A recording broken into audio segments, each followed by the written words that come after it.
Hi ನಮಸ್ಕಾರ ಸ್ನೇಹಿತರೆ. ಜಿಲ್ಲಾ ಪಂಚಾಯತ್ ವತಿಯಿಂದ ಖಾಲಿ ಇರುವಂಥ ಹುದ್ದೆಗಳಿಗಾಗಿ ನೇಮಕಾತಿ ಮಾಡುವುದಾಗಿ ಅಧಿಸೂಚನೆ ಬಿಡುಗಡೆ ಮಾಡಲಾಗಿದೆ ಸ್ನೇಹಿತರೆ. ಇನ್ನು ಈ ಒಂದು ಹುದ್ದೆಗಳಿಗೆ ಯಾವುದೇ ರೀತಿಯಾಗಿರ್ತಕ್ಕಂತಹ ಪರೀಕ್ಷೆ ಇಲ್ಲದೇ ಹಾಗೂ ಯಾವುದೇ ರೀತಿಯಾಗಿರ್ತಕ್ಕಂಥ ಅರ್ಜಿ ಶುಲ್ಕವಿಲ್ಲದೇ ನೇಮಕಾತಿ ಮಾಡುವುದಾಗಿ ತಿಳಿಸಲಾಗಿದೆ. ಇನ್ನು ಈ ಒಂದು ಹುದ್ದೆಗಳಿಗೆ ಸಂಬಂಧಪಟ್ಟಿರುವ ಹಾಗೆ ಹೆಚ್ಚಿನ ಮಾಹಿತಿಯನ್ನು ನಾನು ನಿಮಗೆ ಈ ಒಂದು ವಿಡಿಯೋದಲ್ಲಿ ತಿಳಿಸಿಕೊಡ್ತೇನೆ. ಆದ ಕಾರಣ ನೀವು ಈ ಒಂದು ವಿಡಿಯೋವನ್ನು ಸ್ಕಿಪ್ ಮಾಡದೆ ಕೊನೆವರೆಗೂ ವೀಕ್ಷಿಸಿ. ಆ್ಯಂಡ್ ಅದರ ಜೊತೆಲೇ ನಮ್ಮ ಚಾನಲ್ಗೆ ಇನ್ನೂ ಯಾರೂ ಸಬ್ಸ್ಕ್ರೈಬ್ ಮಾಡ್ಕೊಂಡಿಲ್ಲ, ಸಬ್ಸ್ಕ್ರೈಬ್ ಮಾಡ್ಕೊಳ್ಳಿ. ಆ್ಯಂಡ್ ಬೆಲ್ ಐಕಾನ್ ಕೂಡ ಆಲ್ ಅಂತೇಳಿ ಪ್ರೆಸ್ ಮಾಡಿ. ನಾವು ತಿಳಿಸುವಂಥ ಉದ್ಯೋಗ ಮಾಹಿತಿಗಳು ನಿಮಗೆ ನೋಟಿಫಿಕೇಷನ್ ಮೂಲಕ ತಲುಪುತ್ತವೆ.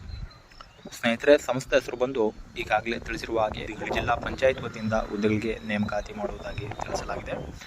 ಉದ್ಯೋಗದ ಸ್ಥಳ ಬಂದು ಕರ್ನಾಟಕವಾಗಿದ್ದು ಆ್ಯಂಡ್ ಖಾಲಿ ಇರುವಂಥ ಹುದ್ದೆಗಳ ಸಂಖ್ಯೆ ಬಂದು ಇನ್ನೂ ನಿರ್ದಿಷ್ಟಪಡಿಸಿಲ್ಲ ಅಂತೇಳಿ ತಿಳಿಸಲಾಗಿದೆ. ಇನ್ನು ಈ ಒಂದು ಹುದ್ದೆಗಳಿಗೆ ವೇತನ ಶ್ರೇಣಿ ಬಗ್ಗೆ ನೋಡೋದಾದರೆ ಮಾಸಿಕ ರೂಪಾಯಿ 30,000 ರೂಪಾಯಿವರೆಗೂ ವೇತನ ಶ್ರೇಣಿಯಾಗಿ ನೀಡಲಾಗುವುದು ಅಂತೇಳಿ ಕೂಡ ತಿಳಿಸಲಾಗಿದೆ. ಹಾಗೆ ಈ ಒಂದು ಹುದ್ದೆಗಳ ವಿವರದ ಬಗ್ಗೆ ನೋಡೋದಾದರೆ ಸಹಾಯಕ ಜಿಲ್ಲಾ ಯೋಜನಾ ವ್ಯವಸ್ಥಾಪಕರು ಅಂದರೆ ADPM ಅಂತೇಳಿ ಈ ಒಂದು ಹುದ್ದೆಗೆ ನೇಮಕಾತಿ ಆಗುತ್ತದೆ ಸ್ನೇಹಿತರೆ.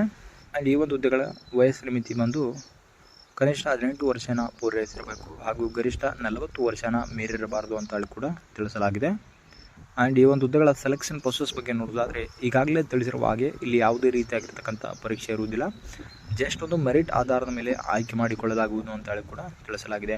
ಯಾವುದೇ ರೀತಿಯಾಗಿರ್ತಕ್ಕಂಥ ಪರೀಕ್ಷೆ ಇರುವುದಿಲ್ಲ ಸ್ನೇಹಿತರೆ. ಇನ್ನು ಅರ್ಜಿ ಸಲ್ಲಿಸಲು ಅಭ್ಯರ್ಥಿಗಳಿಗೆ ವಿದ್ಯಾರ್ಹತೆ ಬಂದು ಮಾನ್ಯತೆ ಪಡೆದ ಮಂಡಳಿ ವತಿಯಿಂದ ಅಥವಾ ವಿಶ್ವವಿದ್ಯಾಲಯದಿಂದ ಪದವಿನ ಪೂರ್ಣಗೊಳಿಸಿದಲ್ಲಿ ಅರ್ಜಿನ ಸಲ್ಲಿಸಲು ಎಲಿಜಿಬಲ್ ಇರ್ತೀರ ಅಭ್ಯರ್ಥಿಗಳು.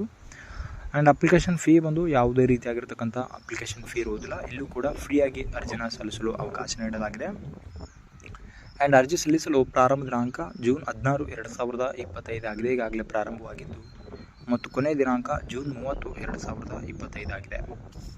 ಆ್ಯಂಡ್ ಈ ಒಂದು ಹುದ್ದೆಗಳಿಗೆ ಅರ್ಜಿ ಸಲ್ಲಿಸುವಂತಹ ಲಿಂಕನ್ನು ನಾನು ಕೆಳಗಡೆ ಡಿಸ್ಕ್ರಿಪ್ಷನಲ್ಲಿ ಕೊಟ್ಟಿರುತ್ತೇನೆ. ಆ ಒಂದು ಲಿಂಕ್ ಮುಖಾಂತರ ನೀವು ಅರ್ಜಿನ ಸಲ್ಲಿಸಬಹುದಾಗಿದೆ.